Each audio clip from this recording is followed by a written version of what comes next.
Alex Golesh said something recently that really stood out to me. Let's discuss it on this live edition of the Uptempo podcast.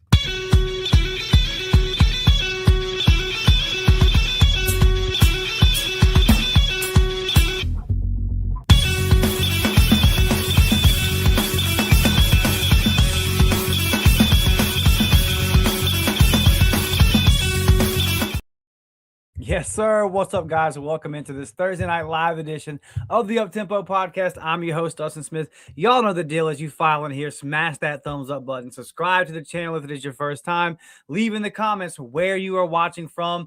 I want to talk tonight about something Alex Golesh said in a recent interview with our guy, Mike G, over at the War Report. I'm sure a lot of you guys have checked that out already. If you haven't, go do that as soon as we get done here. A lot of good stuff that came out of that. But one thing he said that I stood up and I clapped, y'all. I said, man, if you can do this, this would be a massive change for Auburn football, especially on the offensive side. He said Auburn's going to have an identity. He said, when you walk into that stadium and you watch Auburn play offense, you'll know what Auburn's trying to do. There won't be a big question as to what the philosophy is. And he's already spoke several times before. I've used terms like run the heck out of the football, run the piss out of the football. I think the identity is going to be up tempo, run the football down your throat. And look, I know that's all coach speak, and I know that it's March 5th. So we have a long way to go before the season starts, before we can see if that's actually comes and becomes reality. Excuse me. But here's the fact of the matter, guys. Auburn has had, let's go back real quick, Hugh Freeze, Brian Harsin, Gus Malzahn, and Gene Chizik. So you got to go back to Gene Chizik, who got fired at the end of the 2012 season, to find a coach that wasn't a head coach at Auburn that wasn't offensive minded, right? Gus was an offensive innovator when he came in. That up-tempo style of offense, just getting off all these plays, 30 seconds on the play clock, up there and getting another one, kind of running the triple option out of the shotgun with this up-tempo style offense. No one had seen that 12, 15 years ago. That was brand new. And everyone remembers the kick six as that final play of that Iron Bowl. But that play to Sammy Coates was filthy. The touchdown play that even got to that point where Bama had to go down and try to kick a field goal. That was filthy. It's a nice little triple option. Nick gets right up to the line of scrimmage and then throws it over the top to Sammy. What do you do if you're the Alabama linebacker there? No one had seen that. But as time went on, Gus started to kind of get figured out. And he kind of started to scale it back. And it became a little bit slower. And it got to the point, there was that Tennessee game in maybe 2016, 2017. Y'all help me out in the chat. When Tennessee was on a very long losing streak. I'll never forget that game. Their defenders were calling out Auburn's plays. And they were obviously guessing correctly. Auburn really struggled on offense that day. Wasn't able to move the football. And that's just a microcosm. That's just one example of what I'm talking about. So Gus came in with a nice, innovative offense. But the longer he stayed and more teams started to run that, other defenses got adjusted to it, started to, kind of see it. They picked up on him, and Gus didn't have a pivot. Then Harsin comes in. So to finish that thought off, the offense struggled. And that in those last 3, 4, 5 seasons under Gus Malzahn, it was really Kevin Steele's defense carrying the squad. That's the truth. Everyone looks back at the Gus year so fondly because of how bad the last 4 or 5 years have been. And Gus was a good coach. But they kind of forget that it was Kevin Steele's defense that was winning a lot of those games, not necessarily Gus Malzahn's offense.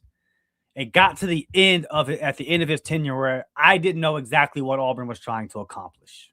Like, what is our identity here? What are we trying to do on offense? Brian Harsin, same thing. Look, to be fair, that first year where Mike Bobo was the offensive coordinator, it was going pretty well until Bo Nix got hurt. You kind of knew what Auburn was trying to do. It was a pro style, right? More of what Bobo's doing right now with Georgia. more your traditional formations, more of your kind of modern day, what you see in the NFL, a very pro style offense. And Bobo's gone after 1 year. You have the whole guy from the Seahawks, I forget his name, came for like 3 days. Something happened there. You ended up settling with Eric Kiesel. And we know how that went. And if you can tell me what Auburn was trying to do on offense that year, please let me know in the comments or the chats because I have no idea. Point being, Auburn did not have an identity on offense. Then you bring in another offensive-minded head coach, Hugh Freeze. 3 years now, I think we've all been scratching our heads going, what in the world is Auburn trying to do on offense? You never really knew. And you never really got a straight answer, really. You would always kind of say, well, it depends on how many guys are in the box, light box, heavy box kind of determines our read and all that kind of stuff. And I understand that's the RPO system. I get it. But there were certain times, we can go back to the Oklahoma game a couple of years ago, the one at home. We all know the 3rd and 4 play, right? We all know what happened. Jarquez Hunter was running the football down Oklahoma's throat. Auburn was running the ball at will that day. Especially as that game was wearing on. If you had an identity, if your identity was, we're running a football with Jarquez Hunter, then you don't ever even put yourself in that position for Peyton Thorne to throw that pick 6. But you didn't have an identity. It sounds like a simple concept. And I guess it sounds like a simple concept because it is a simple concept. Any football program worth its salt has an identity on both sides of the ball. We're not having this conversation about defense. Why? We know what DJ Durkin wants to do. DJ Durkin's been doing it at a high level in the SEC for a long time. You know what his defense is about. Kevin Steele, very successful at Auburn as a defensive coordinator for a long time. You know what Kevin Steele's about. He's going to go recruit elite pass rushers. They're going to get after the quarterback, probably to the extent where you can get there with 4 a lot of times. And then you just have, the guys like Carlton Davis and Jamel Dean and all these badass defensive backs back there who have all kind of advantages with what you were doing with the pass rush. You knew what Kevin Steele was about. And he built off of that foundation. He built off that identity. He was able to recruit defenders to that identity. He's able to recruit Carlton Davis and Jamel Dean because he said, look, we got a system. You know what we're about. I can put you guys in press coverage. I can just throw Carlton Davis on an island. I can put him in press coverage. Jamel Dean, incredible man corner. Track speed, NFL speed. Still one of the fastest players in the NFL right now. I can put him in a one-on-one and let my D-line do what it's going to do. We have an identity. We have a system. It leads to success on the field. It leads to efficiency in practice. So that's an example of the side of the ball we've seen be successful at Auburn where you know what's happening. Again, if you're just now joining us, hit that like button, find my tweet on X, like it, repost the show, or just repost the link yourself. It's our second Thursday night live show, so some people still might not be sure or know that we are doing these every Thursday night at 6:30. But if you're just now getting in here, here's what we're talking about. Alex Golesh said, when you watch the Auburn Tigers play on offense, you're going to know what we're trying to do. And he's already kind of let a whole lot of hints to that. But it's going to be, we're going to run the football a lot. We're going to get off a lot of plays. And we're going to do it. He always says elite, right? He says we're going to do it at an elite level. If offense isn't going to work 12 games a season, right? That would be great. We've seen that sometimes at Auburn where it's been pretty much smooth sailing all year long. But even go back to like 2010, that week 2 game at Mississippi State, that wasn't easy. There was a couple other games in there where offense wasn't necessarily rolling, right? That first half of that Clemson game. But man, that offense developed an identity. Now I understand it's easy to develop an identity with number two back there at quarterback. I get it. But think back to the last times that Auburn was successful on offense. You knew what Auburn was going to try to do. And Auburn knew what they were going to try to do. And that's not saying well, we're running this play no matter what, where it's just super predictable. It's just, man, we know what we're about. We saw this with Bruce Pearl at his time at Auburn. You knew Auburn was going to play relentless defense on the basketball court. Will the offense come and go? Sure. You'd have nights where you didn't shoot well. But when Bruce Pearl was head coach at Auburn basketball, sometimes it was a race to 60 because you were going to play such good defense where you just felt like, man, if we get to 60, we'll win the game. That's what you could hang your hat on when you clocked in to Neville. You knew we were going to play good defense. Relentless, full court a lot of times, but if we're not going full court, we're going to meet you at the half court line and press you. And over time, that builds into the program, and you start recruiting guys to that system, and it builds into the DNA of your program. And it becomes what we're about. And then that starts to kind of seep into your confidence. Hey, man, it's 3rd and 2. Well, guess what? We line up and run the football here on 3rd and 2. And we're going to get it. And coach said we're going to run the piss out of the football. So, damn it, we're going to run the piss out of the football. Watch this. Look, if you're not an Auburn fan and you're watching this episode, you're like, what? This guy's up here talking about the ABCs of football. That's how bad it's been at Auburn. That's how bad it's been. That we get excited when the head coach says,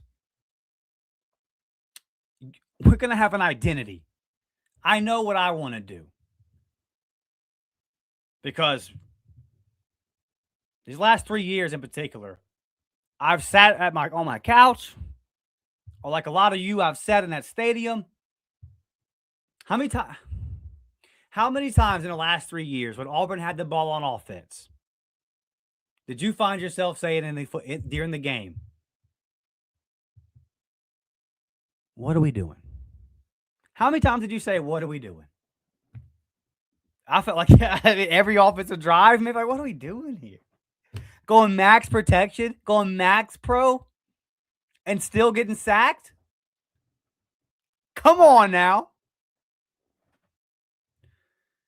When you don't have an identity, when you don't know what you're about, in any aspect in life, right? You got to stand for something or you'll fall for anything.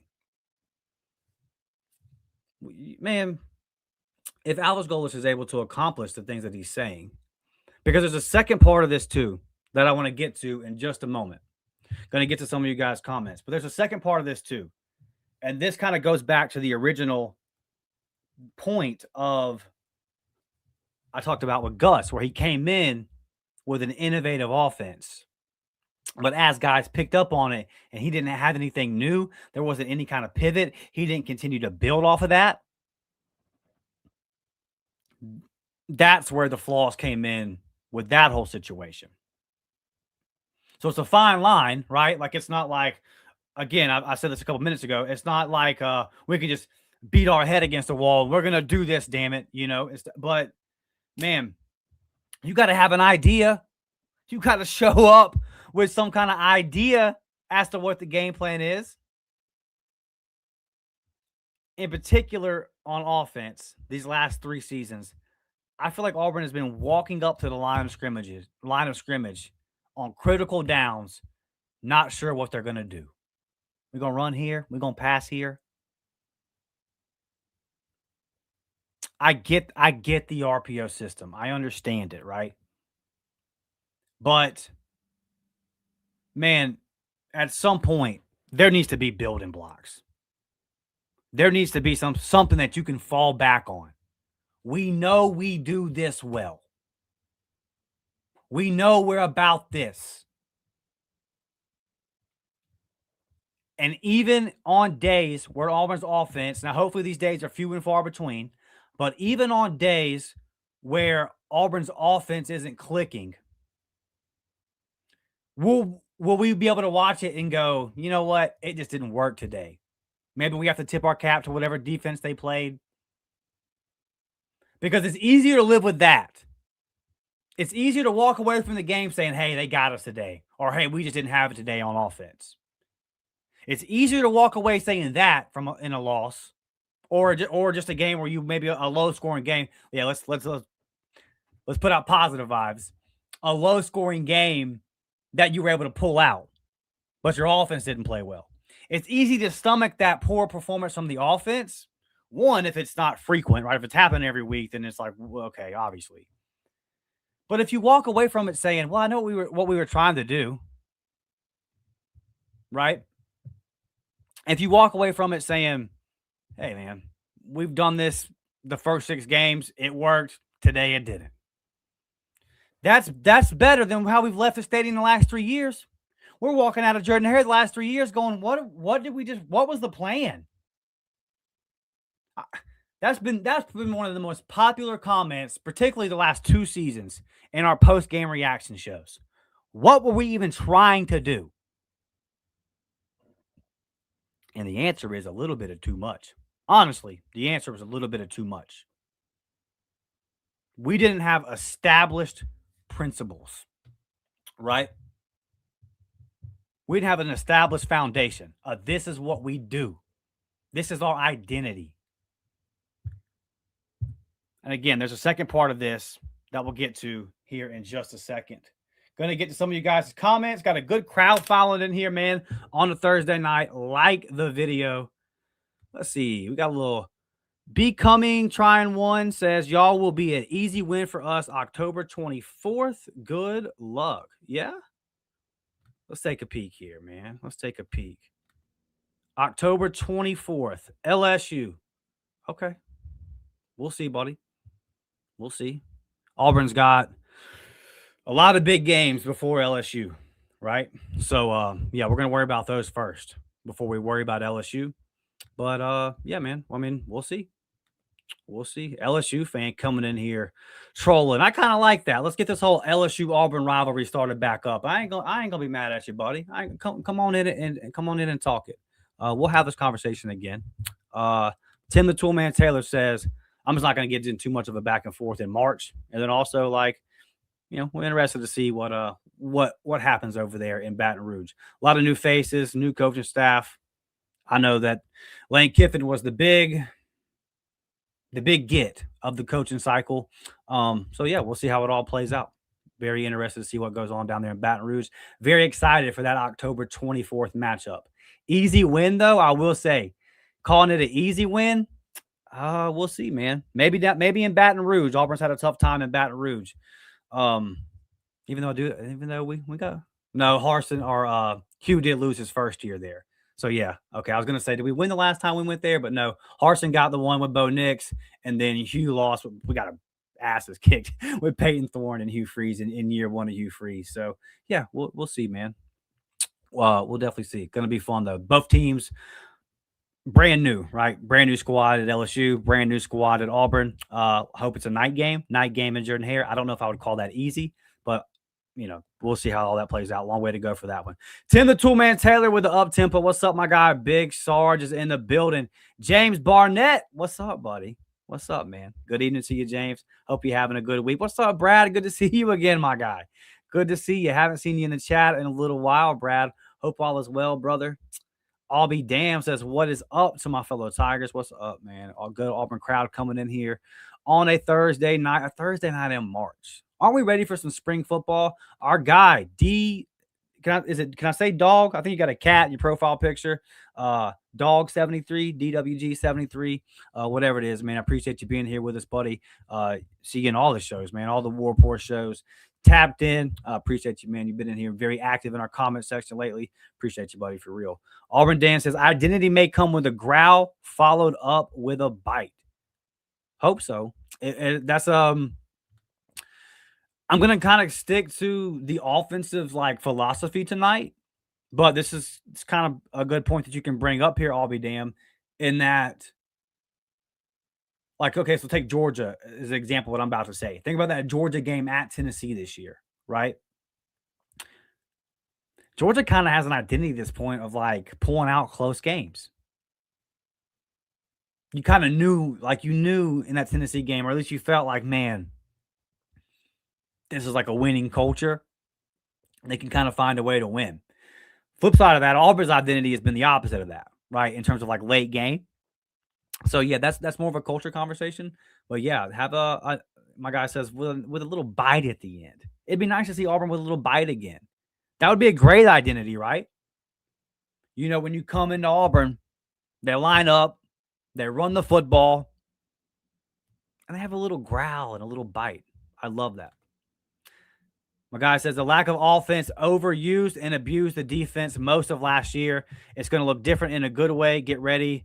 Auburn fans, war damn Eagle. Yeah, buddy. The defense, the defense at Auburn has been used and abused for a long time. And I would love to see that defense finally get some help because they need it. And they've earned it. And if it's felt like for a decade now, right? We've kind of felt like, man, if Auburn could just be above average to average on offense, then we damn sure wouldn't be looking at 5 straight losing seasons.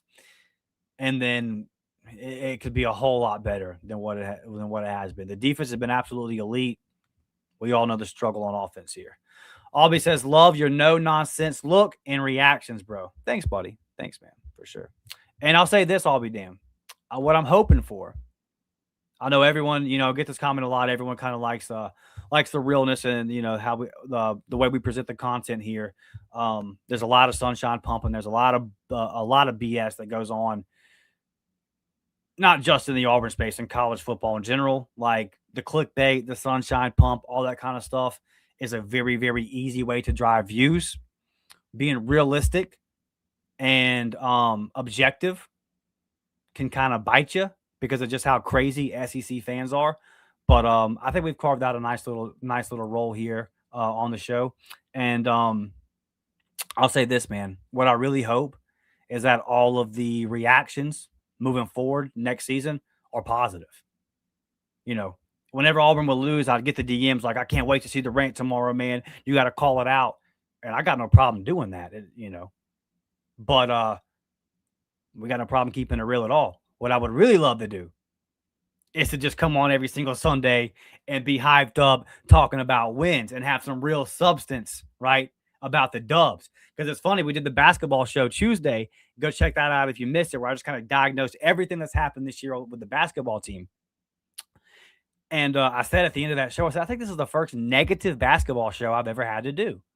Because in my 3 years of doing the show here, basketball's been great, right? But what negative show could I have done about basketball last year? It didn't exist. So, yeah, just always keep it objective. And I'm really hoping, man, that moving forward here in the fall, that it's going to be all bug, all positive. I would love nothing more than that. But I appreciate that comment, I'll be down. We're always gonna do our show the way that we've been doing it here. And I appreciate you guys that see the vision and stay tapped in with us. Let's see here. Get a couple more of these. My guy Ant, what's up, baby? Ant says, war damn Eagle gang. Yeah, man. Let's go.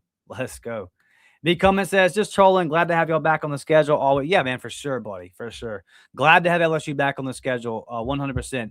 I raised a big fuss last year about the fact that Auburn played Missouri, Oklahoma, Texas A&M, and didn't play LSU, Ole Miss, or Mississippi State.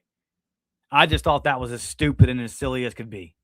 Am I in the SEC or am I in the Southwest Conference? Are we in the Big 8? Are we in the Big 12?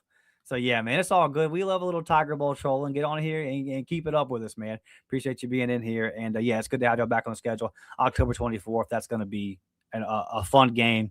SEC West battle. Remember the good old days when the winner of Auburn and LSU determined the SEC West? Y'all remember that? Well, they were good times. I used to have a Fear the Thumb shirt and all kind of stuff. Brad said, when was the last elite defense Auburn had? Saw Locked On today, and it made me think. I don't know. What was the topic on Locked On today? The last elite defense. I guess it would be, what is your definition of elite, right? I will answer this, Brad. I'll answer this question this way because I would have to have numbers in front of me, right? I can't answer this off the top of my head because elite is like a high standard, and I would really have to kind of break it down. But I'll answer you this way, Brad. I will say the last defense that Auburn had that was playoff worthy was 2024. I think Auburn's 2024 defense with an above average to good offense on the other side of the football would have probably made Auburn a playoff team. Now there's the whole can you finish close games and that whole discussion, right? But in terms of just when was the last time Auburn's defense was good enough to get the Tigers to the playoffs? Playoff caliber defense. I would say 2 years ago. I mean, look at the point of defense is to keep the other team from scoring points. And if you look at that 2024 defense, there's a lot of games where if Auburn just scored 17, 20, 21 points, man, Auburn would have won those games. So our guy Huggy is here. Huggy, what's up, big dog? What's up, buddy? Appreciate you being in here, man. Rocking with us like you always do. Love it, man. Let's get to a couple more of these comments. Let's see. Brad says, I was thinking it was Kevin Steele. I would also take that 2025. Okay. I hear you. Yeah, I mean, Kevin Steele, like there was a couple of years there. 2019. That 2019 defense was really, really solid.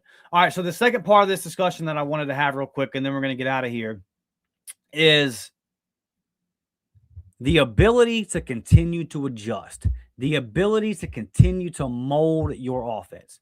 Alex Golesh has said multiple times he will mold his offense to the traits and the ability of his quarterback or the personnel, in total. So he doesn't have. All right, so let's look. Hendon Hooker at Tennessee, Byron Brown, right? Those are kind of the two that really stick out.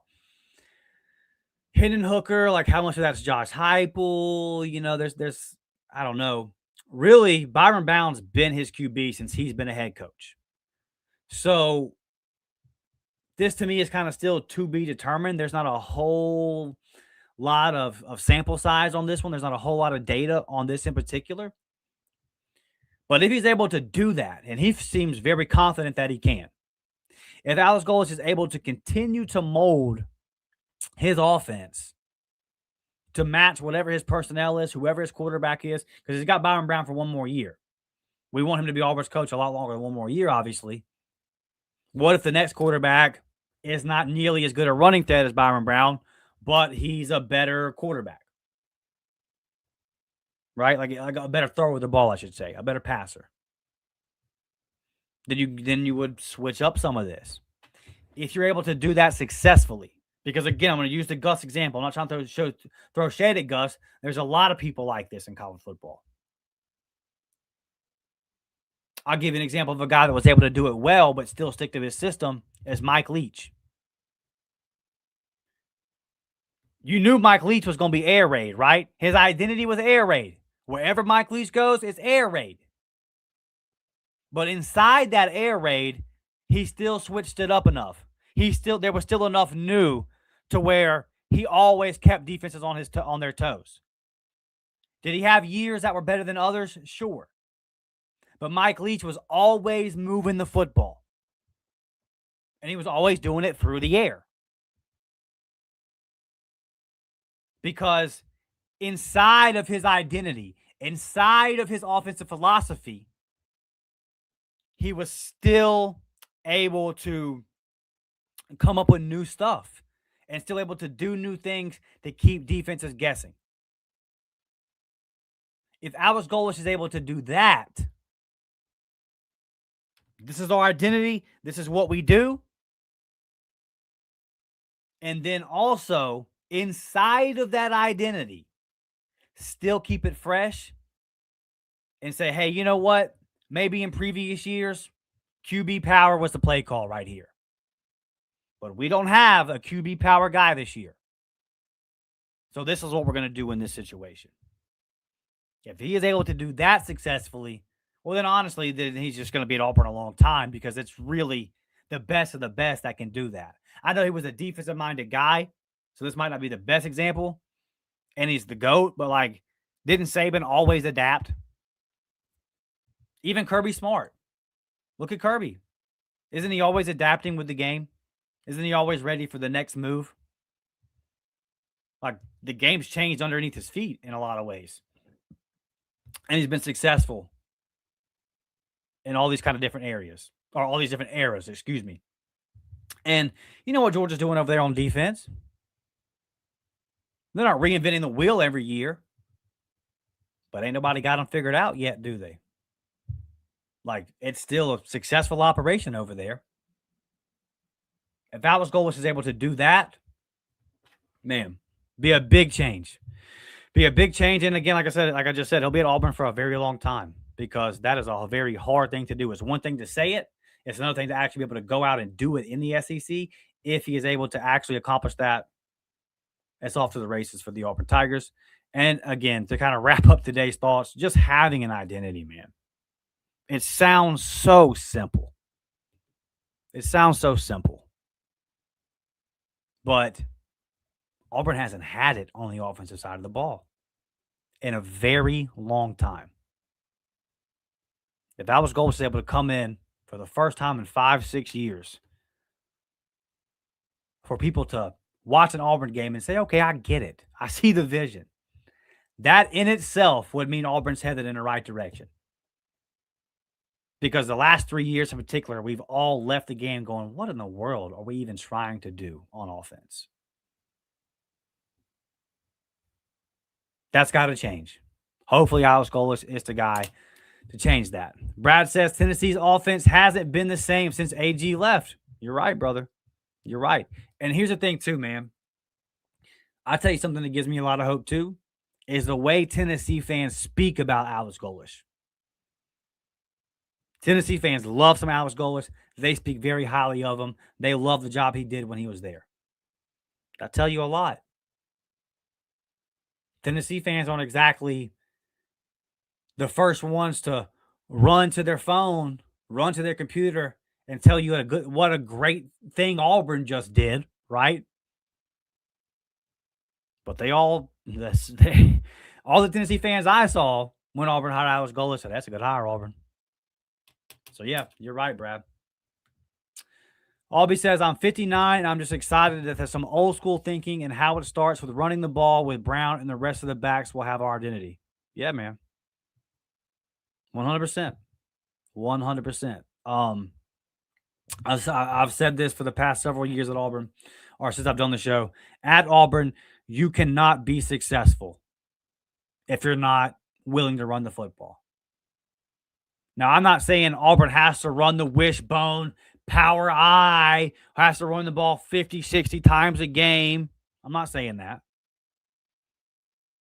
But if you are unwilling to run the football, even when it's working, you're probably not going to be a good coach anywhere. But at a place like Auburn, where the foundation of the stadium was built on running the football, Cribbs, Jackson, Caddy, Ronnie, we could go on for days, right? If you're not willing to run the football and you're the head coach of this program, you're going to be out. You can't win at Auburn that way. It can't be done. So, yeah, I'm with you 100%. Good show tonight, man. Appreciate you guys so much. Be right back here. Sunday morning, 9 a.m., we will be live with our guy, Nick Frazier. For our members, we will have maybe a member live Saturday. Maybe I'll have something pre-recorded drop for y'all. That kind of depends on some other stuff that I got going on this weekend, but I will let you guys know for sure. So stay on the lookout. Though you would definitely have some content dropping for the members on Saturday. Auburn with a very critical basketball game coming up this Saturday, right? On the bubble. Got to beat Bama to keep your hopes alive. That'll be fun. We'll have you all that covered right here on the Uptempo podcast. Follow me at DMcShaw28. Subscribe today. We are 3 subs, guys. 3 freaking subs away from 3,000. Let's make this happen. Let's make this happen, man. My guy Auburn Dad says, War Damn Eagle, let's go up tempo. Absolutely. And a lot of y'all DM me all the time asking what's the best way to support the show. Because we're independent, man. We're out here doing this thing. We built this thing from the ground up, out here trying to compete with the big dogs, baby. The best way to keep this show on the air and support us is leveling up today.